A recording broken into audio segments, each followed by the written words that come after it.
Thanks. So yeah, I wanted to talk a little bit about, the intention behind random events, what they're for, how we've implemented them a bit, and then kind of, yeah, like JP said, how they're going to impact the game, especially early on. So generally, I guess briefly from a technical point of view, the way that random events works is that anytime you take an action in game that potentially has an event associated to it, we're basically marking that. We're caching that information so that when we get down the line and we have the randomness information we need from the chain, we can basically calculate whether, based on the action you took, all of the unique parameters about that action, for example, whether you were traveling on a ship that was specifically leaving Adalia Prime, which is one of the events, and based on a random roll, based on that randomness, we can say, okay, there's an event now associated with that action you took, and before you can move on to any other action, you have to deal with that. So they are blocking, which is, I think, probably an evolution and maybe news to some of you,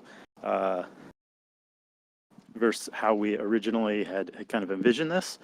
But we realized that by making these events into something that can actually block further progress, we can make the choices much more interesting, so that they can't just be effectively ignored. There can't be a choice that you just say, well, I don't really want to make the choice, so I'm just going to kind of leave it and let it hang out there forever. I just dismiss the window and that's the end of story.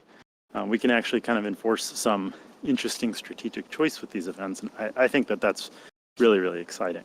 I think one of the examples I like to go back to is, imagine you are running your extractor. The time has already been set. The extractor is running. A random event pops up maybe in the middle of that process and says, like, hey, your extractor head hit an unexpected deposit and cracked. Right? The head's broken. What do you do? And maybe there's a few options, some of which could give you a different cosmetic trait that might open up other opportunities in the future. Some might require you to go to the market and buy a part.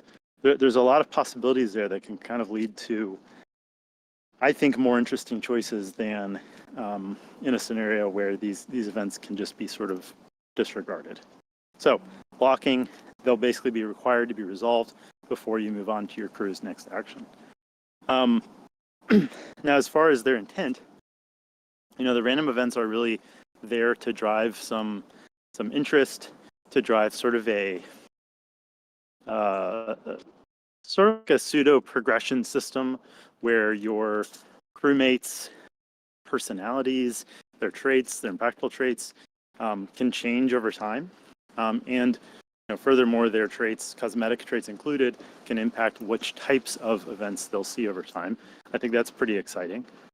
But also, especially early on, they're going to be important for distributing that sway that is being emitted as kind of part of the ongoing operation of influence, distributing them back into the game. And so initially, we are starting with a very focused set of events that are very focused on distributing that sway. And the way that's going to work is pretty similarly. There's going to be a set of actions that qualify for these sway distributing events. And if you take those actions, there is a chance that you will hit on that reward. And then it'll pop up and you'll see, hey, I got some sway for running my extractor, or I got some sway for flying a ship away from Adalia Prime. And the great thing about that is that we can sort of use those weightings, basically the frequency that those are going to pop up, to push, to incentivize early on to make sure that the actions that need to be happening to kind of bootstrap the economy are the ones that are happening.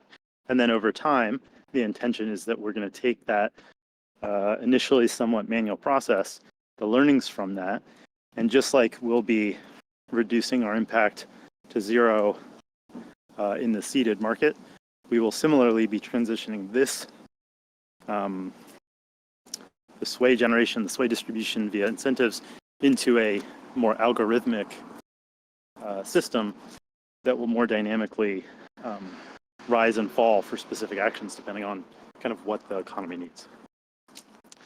So that's a quick overview, but I'm happy to answer any questions that pop up about it, because I think it's a really exciting system that is now much more concrete, much more polished across the board. So yeah, I'm really looking forward to it.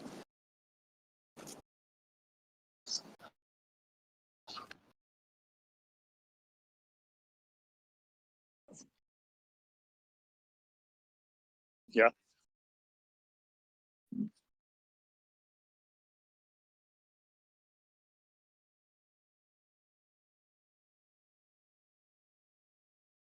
It's a possibility. I think there's some questions as to whether that sort of quest system is better suited for extensibility via the permission system that has already been built or via the events. But I think regardless, that's absolutely something that I'd like to see alongside this.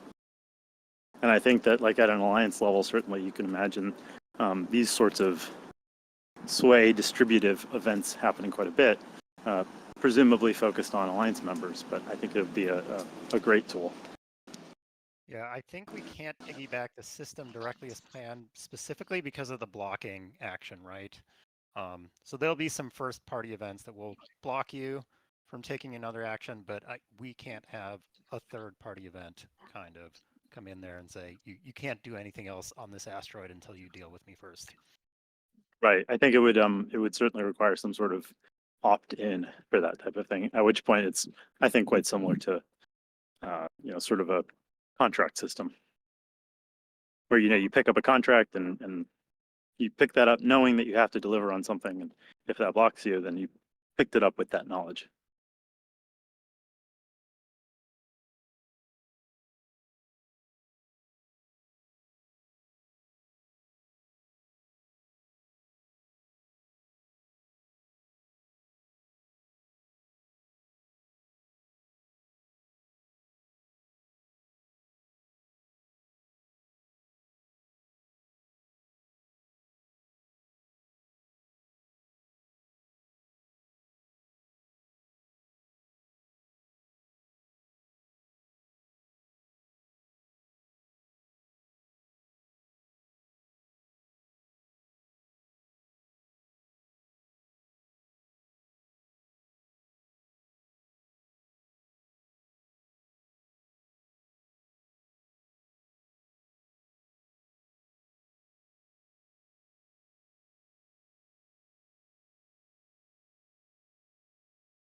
Well, I mean, just kind of following on to your point, the way that these incentives come into existence is via the emission mechanic, and I think that it's important to realize that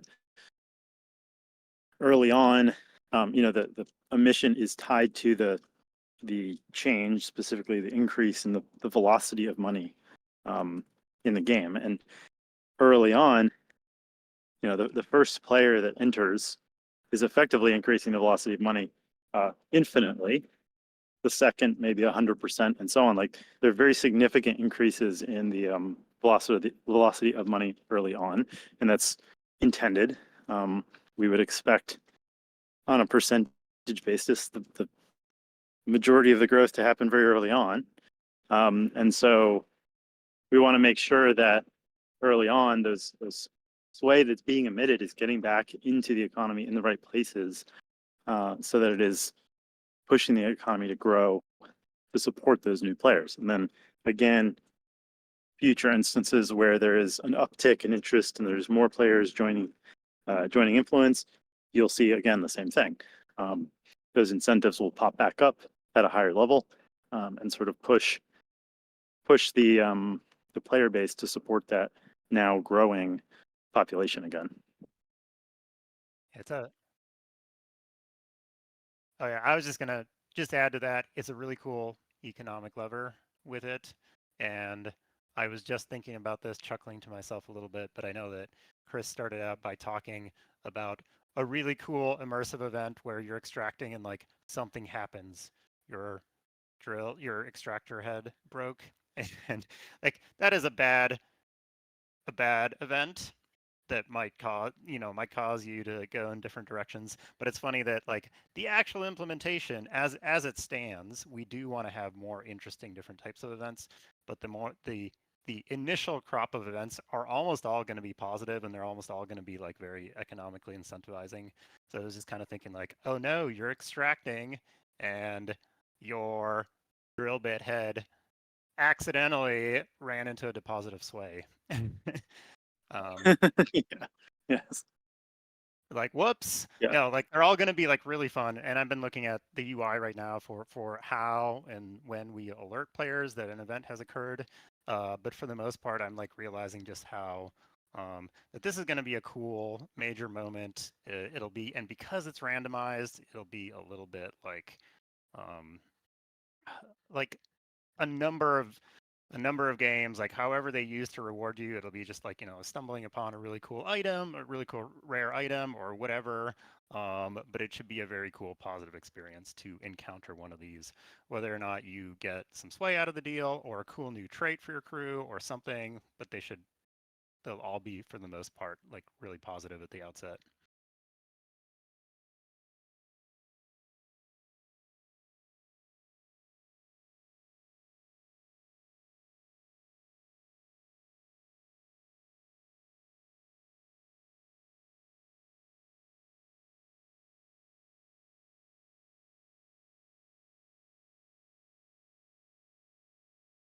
Mhm.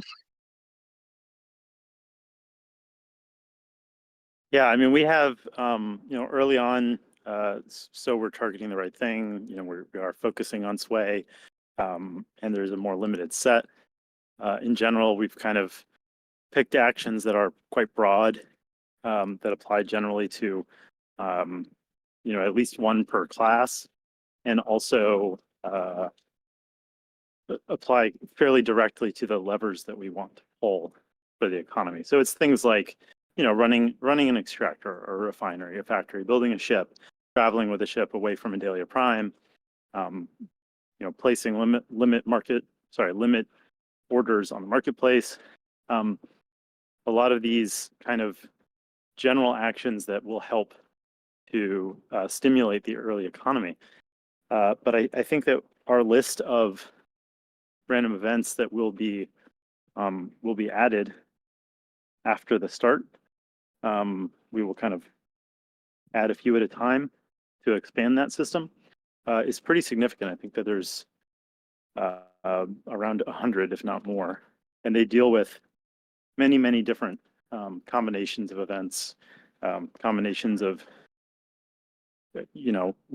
what it is you're mining, or the specific composition of your crew, what you're building, where you're flying, the composition of your crew when you're doing a certain action, all sorts of different combination of events that we feel like give rise to kind of interesting storylines and interesting opportunities to gain new traits for your crewmates. So it encompasses everything.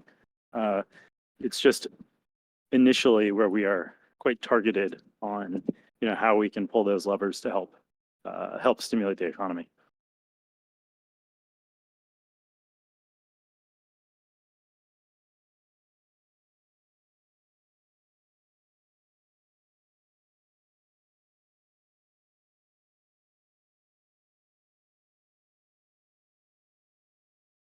No, so the contracts are finished. For this, the system is there. It currently blocks events. We are nailing down where in the sort of life cycle of an event we want to show alerts. But like, for example, all of the art, I think save for one piece is finished. The content is finished. The stories are done. There's obviously going to be some work in balancing those rewards. And we're, of course, hoping that pre-release will help with that quite a bit. But the vast majority of that system is there and ready. Chris, can you share like what the total event count is? Do you know off the top of your head? Because I was just Yeah, I was thinking we saying could get I'm not sure I have the exact number, but I think it's around 100 at the moment. yeah, which are, written, arted, contracted, so we're Hmm. well on our way with these, right? Yeah, yeah, we are. Yeah, this is one of those areas where fortunately we are able to move in parallel quite well. So that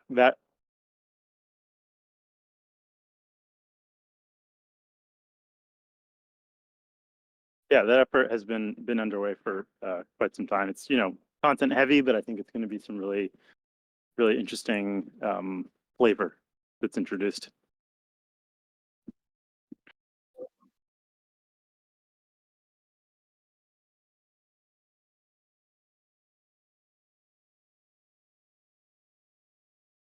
Yes, I do.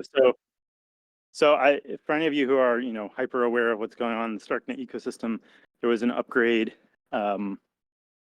last week, I believe, on Testnet from 0.12.2 to 0.12.3, which will follow on mainnet in a couple weeks, I believe.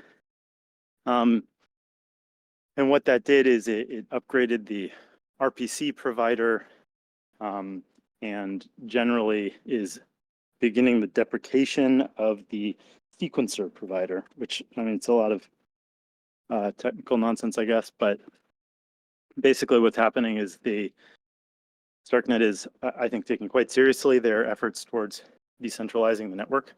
And so they're moving away from having a centralized sequencer and moving to a decentralized set of nodes similar to Ethereum, where any of those can report on the state of the network and also receive and submit transactions. So it's a process that has multiple steps, but this is an important one.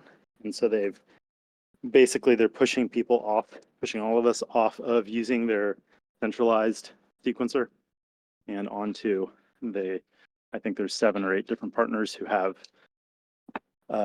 services, and there are at least 3 different independent parties that provide node software.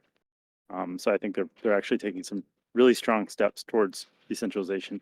What it means for us, though, is that there have been some changes with the internals of Argent, the internals of StarkNet.js, which we use to interact with the chain. And you may have noticed if you have tried using Testnet Phase 3 that it probably isn't working very well, if at all, right now due to those changes. And we, I think, mentioned this a few weeks ago anyways, and so we're intending then to take that down this week, which also fits in well with the fact that we are ramping up to prepare the deploy of pre-release. So just a heads up for anyone who's looking for the old testnet, it will be gone very shortly.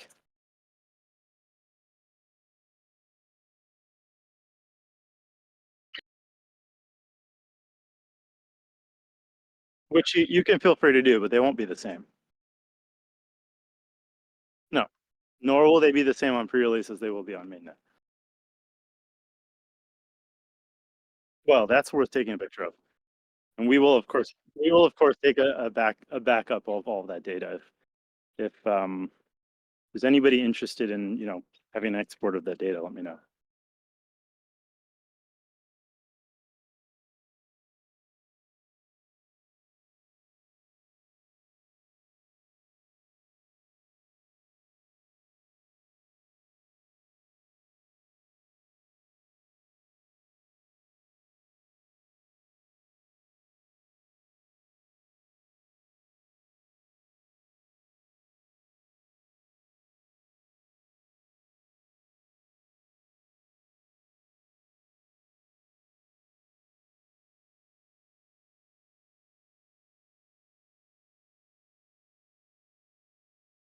Yeah, cheers. Thanks.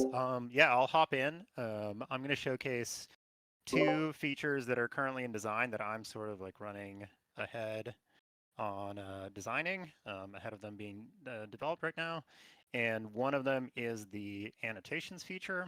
And this is one of the two kind of planned user interaction I would call features of influence. One of them being asteroid chat, where we're looking at sort of decentralized chatting on an asteroid-wide level between individual crews. And this second one is annotations, which allows anyone with a crew with an account to basically append an annotated string to any one of their events to be able to, role play, storytell, do a lot of stuff. It's very wide open feature. I'm going to go in and show you guys a little interactive mock-up of how annotations are going to work.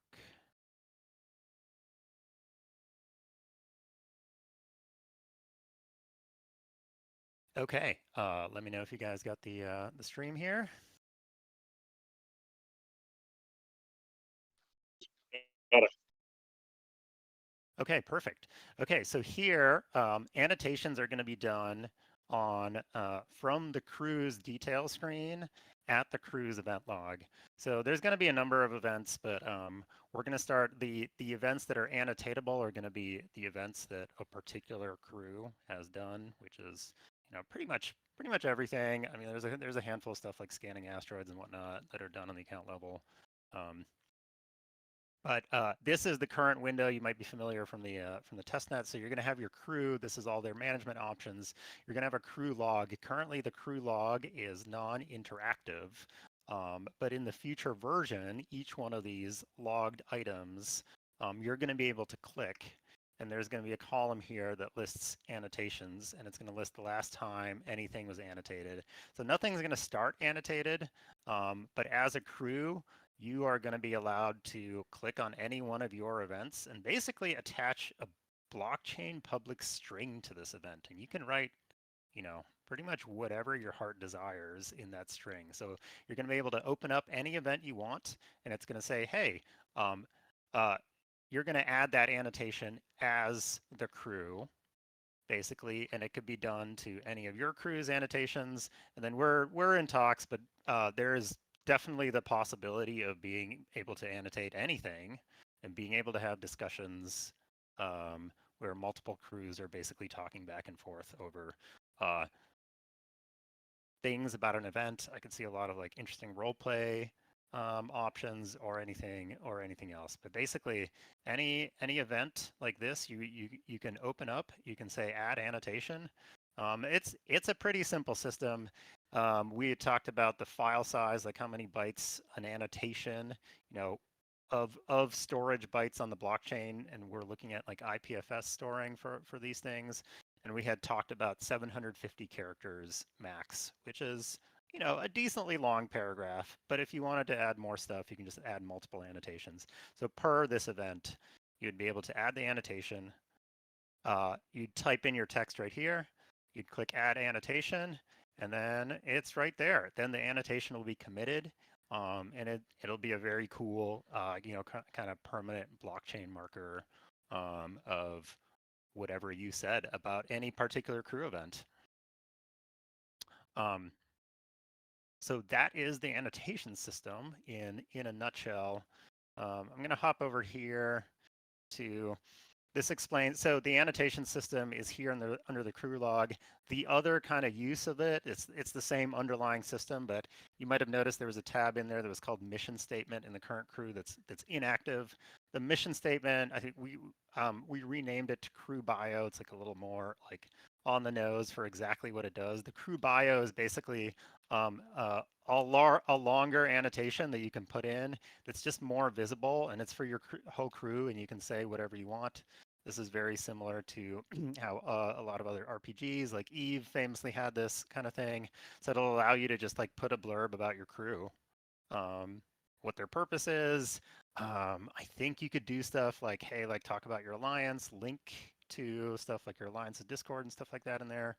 So this should be a very, very interesting and cool way for players to be able to communicate with one another just by using the client, and kind of like finding one another and doing stuff without using third-party tools.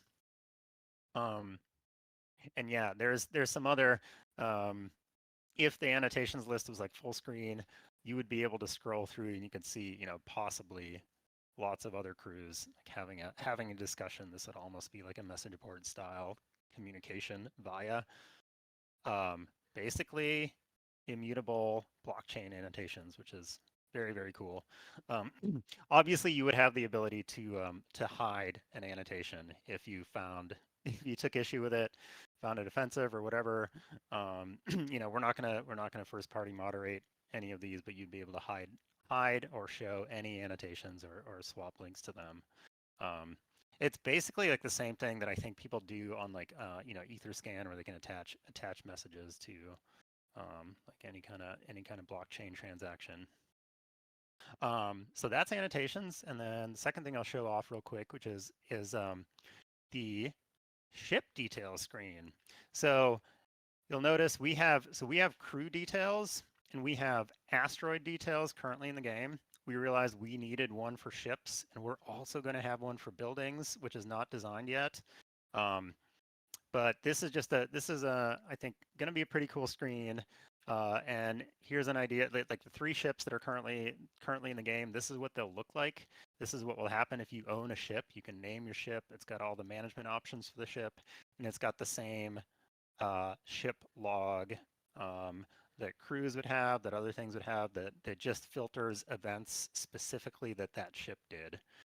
So ships are going to be a pretty cool, prominent, and maybe expensive asset type in the game. So this will be really cool. This will be the window that kind of like tells the story of your ship and who owns it, all of the trips that ship has ever taken. Um, so we're getting that in the game, and there's some interesting. There's a couple tabs to this. So you're going to have the ship log, the log, which you start with. You're going to have the statistics screen, which this is just some more interesting stats that we have in the design document that you wouldn't otherwise see, but like cool, fun stats about the ship. Max thrust, these kind of like burn time, how much max delta V and stuff like that. And then of course the ships will get their own description field, same as the crew. The crew gets a bio. The ship gets a description like a crew gets a bio. So you'll be able to like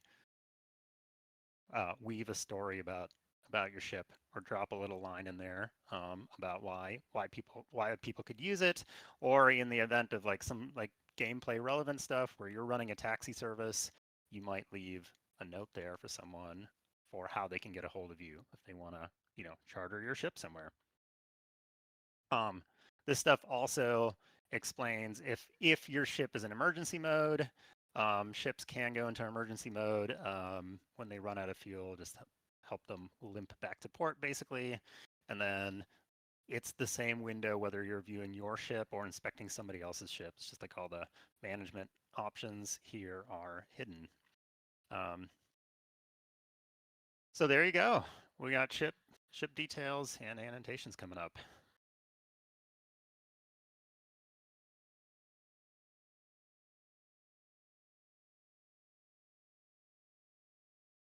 I can turn it back on.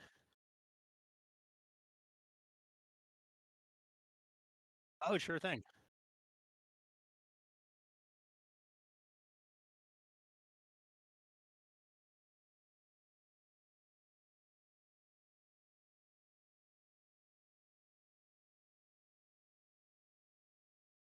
No, but you are gonna absolutely be able to spin the ships in the 3D ship view.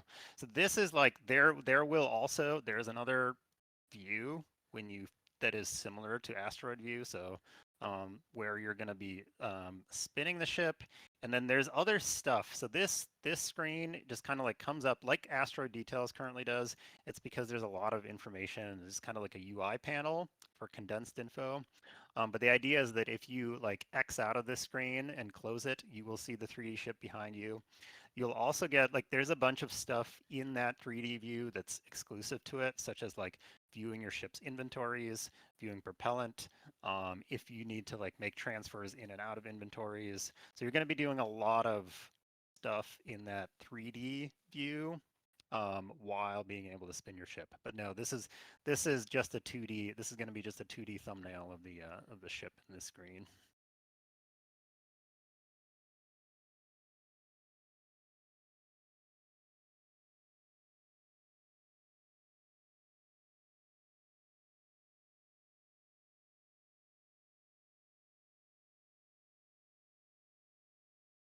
Indeed. Well, it's this panel right here, which gives a brief overview. But this is not the only place where these things live. So in the 3D view will also, of course, contain the ship's condition and location. But I thought some of this stuff gets duplicated, and I thought this is important enough. So you see the ship name, the ship type, where the ship currently is, and roughly its status. You know, it's docked, it's ready to launch.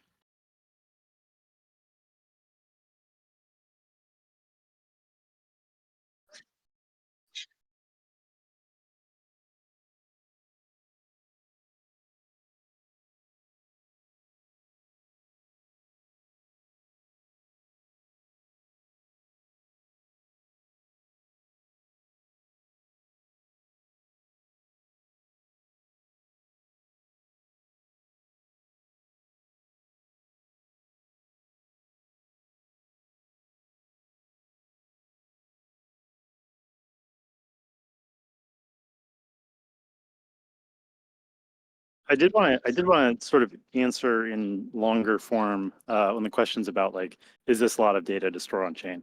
Because it's a question that leads to some interesting answers and conversation points. I think, you know, we've done some, I think, pretty interesting things with how we are attaching, you know, these stories, these annotations to events.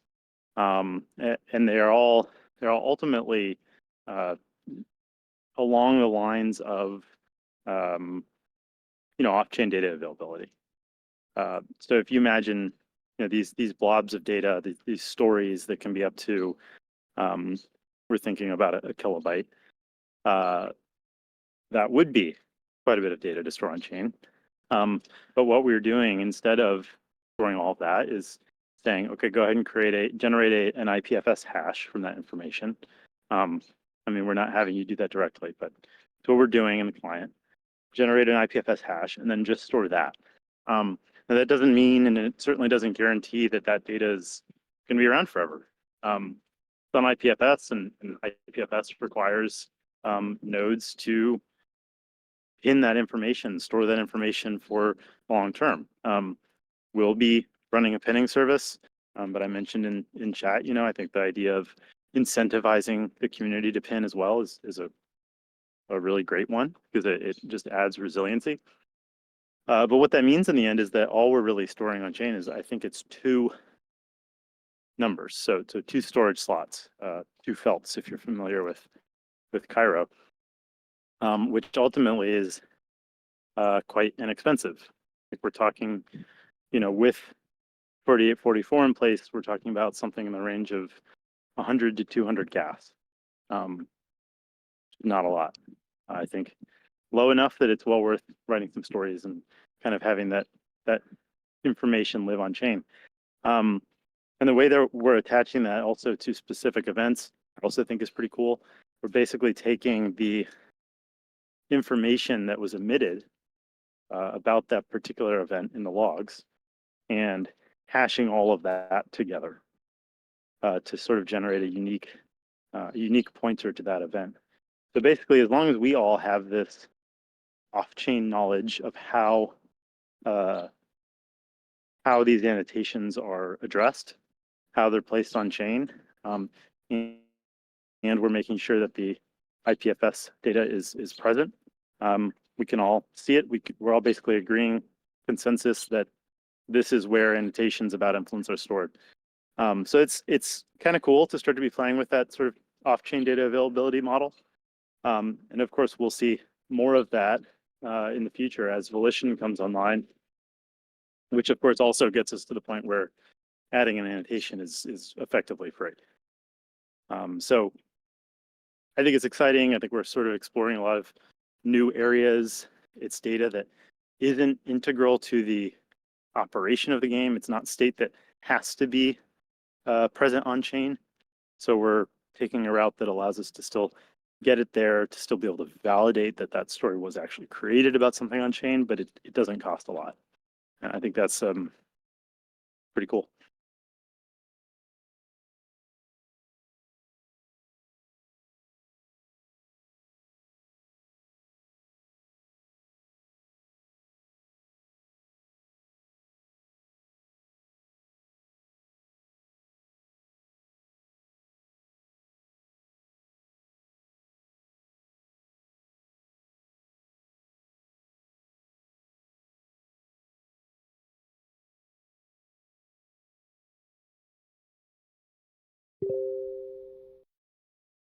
Yeah, we're trying. And I was mentioning this to someone the other day, but decentralization is hard. All of this, a lot of this stuff is unproven and new, and it's just cool that we're even trying to do it. Takes a lot of smart people working with as yet unproven technologies, or like, in the process of being proven, like this whole IPFS pinning thing.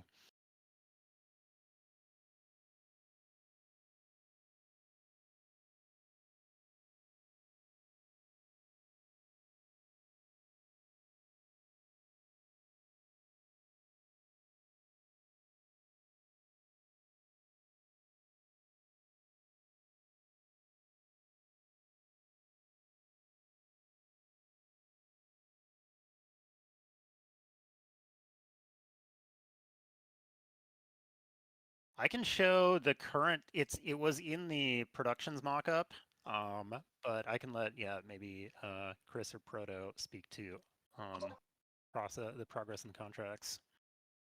I mean, I can talk a little bit about the process of building a ship. And yes, the contracts are finished. They're on our testnet. We're playing with it on our testnet. So, it's similar. The shipyard is actually each of the production buildings has kind of its own unique implementation, its own unique mechanic. In the case of the shipyard, it actually is the only building to have two different processors, two different types of processors. So one of those is a processor that's similar to the factory in that it's intended to build specific products that typically go into the eventual building of the ship. And then there's another processor that we call a dry dock, and that one is dedicated to actually building the ship. And those processes are called the ship integration processes. So there's three of those, of course. And the way that works, it's very similar. You make sure that you have the goods required, the products required for the integration process delivered to the shipyard from an inventory, from a marketplace, etc. And once they are, you start the process of building a ship. From a technical point of view, the ship NFT actually gets created immediately at that point, but it's not really usable yet. It's not because the ship isn't finished.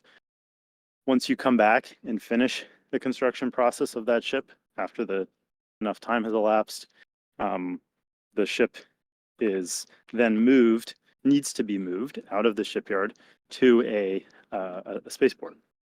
So you basically select the destination for that ship, or in the case of a light transport, you can have it kind of moved onto an empty lot, given the light transport's unique abilities. And that's it. The shipyard's free again then for another ship to be built. It builds one ship at a time. Yep, and it's worth noting that the sort of standard non-ship building processes can run in parallel with the ship integration. Those are two sort of separate, as Chris said, two separate processes. So that's again sort of a unique part of the shipyard. And also note that unlike a traditional process where you choose the destination for your goods at the time that you start the action, you're actually choosing the destination for your ship after the action has finished. So you're basically, this is because like there's no real way to guarantee that like the destination for your ship will still be there when the action is finished sometime later. So this is basically allowing you to choose like a spaceport as the destination for your ship and making sure that it's there and that you know exactly where like the sort of entry exit queue for that spaceport your ship is going to be time wise for the sort of entry exit delays. So that's a pretty important feature. And also of note that we've sort of gone back and forth on this, but we did decide that orbit is probably not going to be a valid destination for a ship once you've completed it in a shipyard. So if you have a shipyard on an asteroid, you will need to either be building a light transport and have an empty lot somewhere that the light transport can go onto, or you need to have a spaceport if you're building shuttles or heavy transports. So it's something to keep in mind when you're building a shipyard on an asteroid. If you're building something that needs the spaceport, make sure you have one.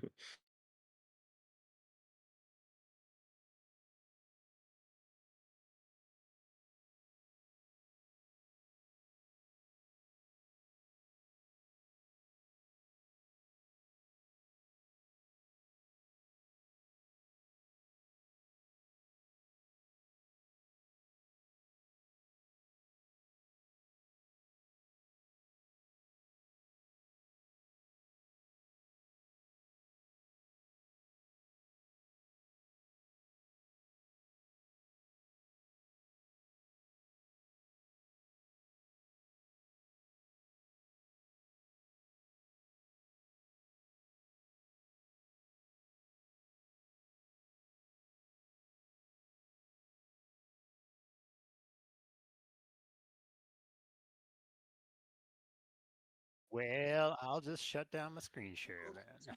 No. I, Um, I let me do that next time because I'm not in front of a computer. But yes, we will. I'll show you that at our next AMA.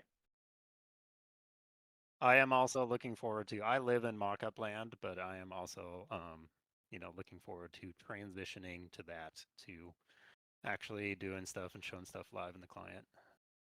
Yeah, I mean, this is something we hear about every day at our stand-ups is like sort of progress that Patrick and sometimes Chris are making on the client, and there's definitely to show you. So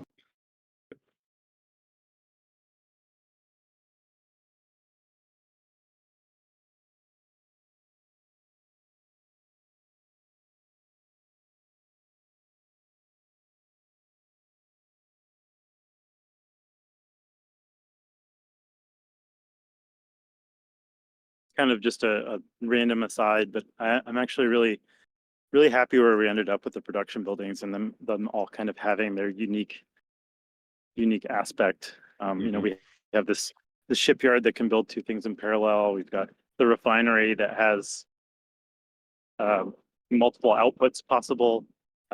We've got the refine the factory that is, I guess, fairly straightforward, but they all kind of have their unique aspects, and I think that's pretty cool. They're not just kind of carbon copies of each other uh, with just different recipes. yeah, for sure, and I think that sort of speaks to the vast realm of different possibilities that we may be diving into in Discovery. That's something to look forward to.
Yeah. Yep.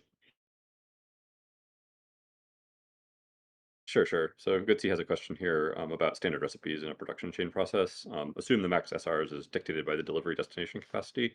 and that you can only select one destination. Yes, there's several constraints on how many standard recipes of a process you can run at once, including yes the capacity of the delivery inventory, the destination inventory, also the amount of materials that are available in your source inventory, also the amount of time that the process will take. There's an upper limit on the maximum time that you can run the process for.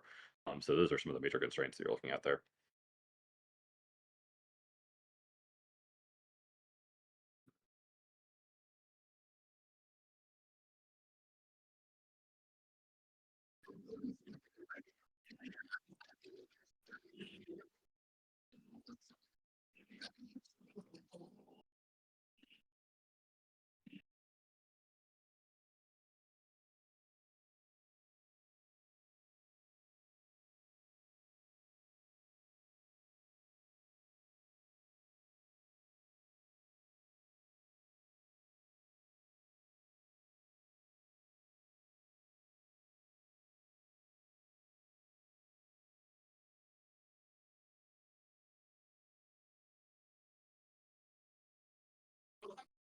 How quickly after Denkun?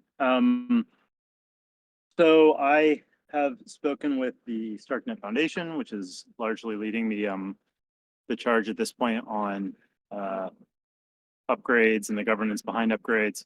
And the information I got from them is that they are ready already for 4844. Maybe there's some small tweaks based on the whatever's outstanding with the Ethereum devs, but they're pretty much ready, and they expect that they'll be live after Denkun within a week. So very shortly after that. I mean, I would say the goal is day one, but it's gonna be hard to align marketing and everything with a date that we might not know until shortly prior. So I'm guessing within about a week after StarkNet's ready.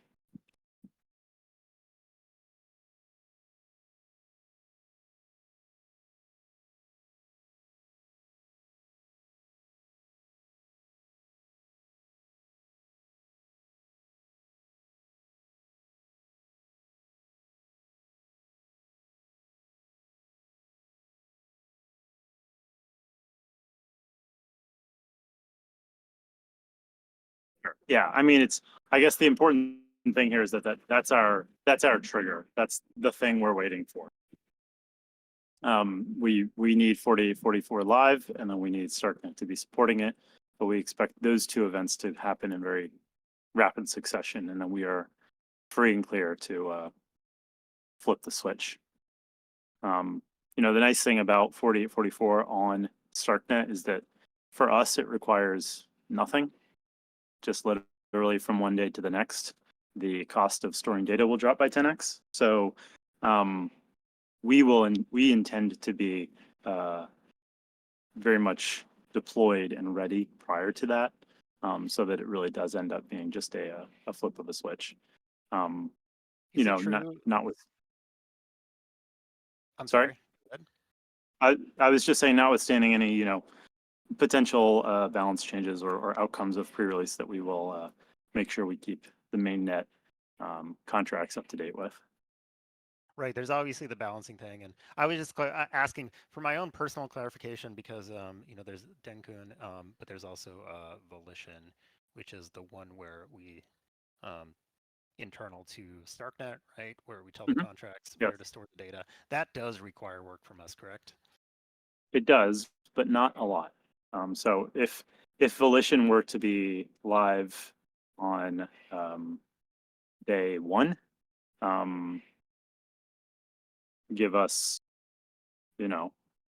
14 to 28 days after that, and we can be live. It doesn't require a ton of work because it's basically, for us, it's just a matter of saying, all right, for this set of data, we know that it is currently in rollup mode and being rolled up into blobs, 4844 blobs on L1. All we're going to do now is say, now we're going to store these just in Volition. We're going to also look up the data first in Volition, and if it is not present there, we'll fall back to looking for the data on 4844 on Ethereum rolled up data, and then that's kind of our transition. Allows us to transition from data that's present in rollup mode to data that's going to be present in volition. All right. Okay.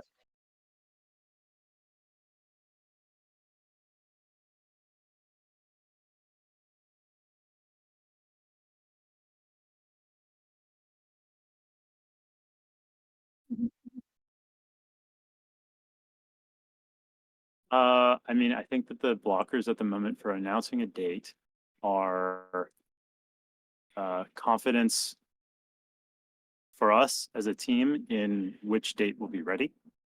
Things are moving very quickly, but I don't want to provide a date that we pass. That has happened, and I don't want that to happen again. So for us, it's really just as soon as we have confidence that that everything is ready, we'll provide a date, and then we'll move. There's a lot of, we are at the stage where there's a lot of the moving pieces that are third-party dependencies are being tested. So in this case, like I've got on our internal testnet, I've got Sway set up. There's a Sway bridge. The Sway is moving back and forth. I'm starting to test the this like sort of AMM process and the AMM that will back sort of, you know, Sway to Ether or Sway to USDC or Sway to DAI, that conversion that will be tied in with RAMP, as well as like the Argent web wallet creation process. So there's a lot of those kind of integration pieces that are ongoing now. And I think really it's just as soon as we feel confident, we'll be able to provide a date. Mm-hmm. I would say events are another big one that we just mentioned that are like almost there, but events need to be on testnet and working because they provide such a big underpinning of the economy, and we need to be able to test them out first. But that's one of the big ones without which I would say we can't launch. Yeah, and that's part of that like Sway emission flow that loops from Starknet back to Ethereum and then back to Starknet to get that Sway into the influence contract, so it can be then redistributed.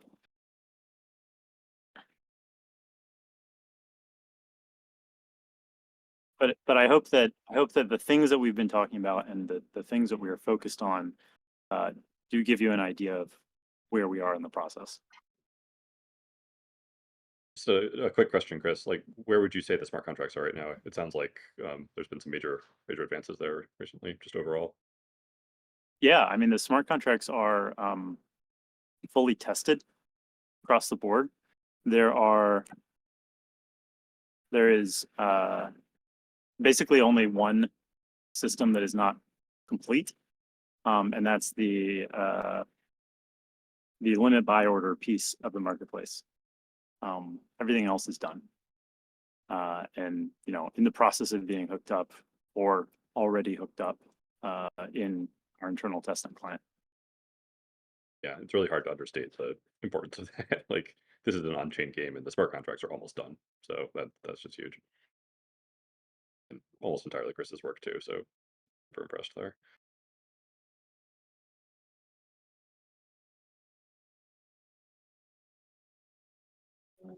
Well, that'd be nice.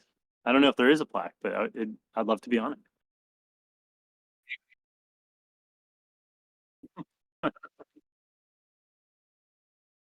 I would be. Oh, sorry. I was just gonna say I would be very surprised if Chris isn't probably the top 1 or 2 Cairo coders out there. Period. Like just in terms of amount of code that's been written.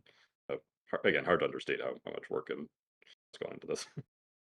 Wait, so we do have. I mean, it's a, I guess, random anecdote, but I was in San Francisco, it's JP actually, for the Starknet Summit earlier this year, and I was sitting down with some of the Starkware's product team, including the guy that's sort of like the Cairo guy there, and showing them the code base, and they were just all sort of blown away by the size. I do think with certainty that we have the largest Cairo code base that exists on Starknet. Also, I still get excited by the fact that Testnet Phase 3, the contract that ran Testnet Phase 3 is still the 4th most used contract on Testnet. It's literally the oracles in the top three, and then us. And I'm excited to see that, and when we roll out onto testnet again, that same thing I imagine will happen. And when we roll out onto mainnet, I can't imagine that we're not right up there in the top 5. So it'd be pretty cool to be a standard on StarkNet.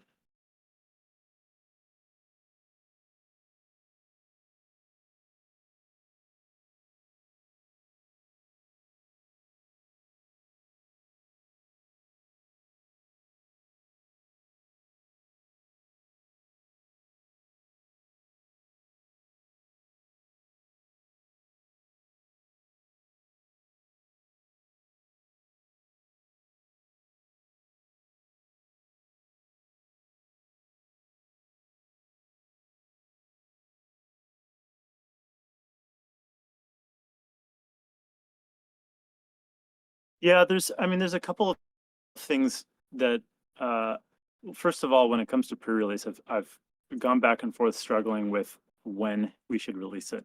I think that it could have been released earlier. And certainly like we could have even taken testnet phase 3 and just sort of continually upgraded that. But there's a lot of value in running pre-release as faithful a simulation of the start of mainnet as possible. And I think that it's easy to, I think, see how that line can move back as we want to make sure that as we find out new things and we have new or not new, but evolved understandings of what we want to learn,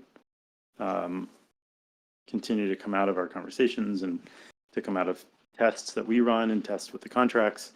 I don't want us to miss the opportunity to get that feedback from launching pre-release in as close as possible away to mainnet. So I think that's been somewhat responsible for you not seeing a testnet that's kind of in progress more. On the other side, and this is something that's I think worth discussing. It's sometimes hard for me to put into words this thought process, but we set out to build this game, the vision, of course, being an unstoppable game, and it started on Ethereum. This is very much, I think, an experiment in the end. It's something that hasn't been done before. It's using technology that is new, that is evolving. And so it has been remarkably difficult to estimate when those pieces of technology were going to deliver. And of course, at the end of the day, that's down to our choices. It's not as if we're not responsible for those choices, but that is the reality. And so we've somewhat gone through this cycle where, if you think back, if you were around as part of the community early on, the vision for influence was less than it is today. It was more constrained. If you remember, even in the earliest in 2021, crewmates and crews were not even part of the vision at all. And there are other components that have grown. And part of the reason for that is that we have identified as timelines have changed, as the underlying timelines for the infrastructure that we are relying on and will rely on has changed. We've been kind of left in this situation a few times where the decision is kind of, we should expand our scope a little bit. We should push the boundaries because for better or worse, we have time for that. And sometimes that has caused me to provide times that turned out to be inaccurate. And I apologize for that. It's my responsibility. But I think that ultimately we are going to end up at 48, 44 in this environment where we finally have fees in the range that I think we need to have them for this to be a successful game. And I think we'll end up with a much grander game than we all originally expected. So, I mean, there's good and bad there. And I hope that we can all focus more on the good side of that. but we are pushing as hard as we can to bring pre-release out again in as close a simulation of real launch as we can. So that's the best answer I think I can provide there.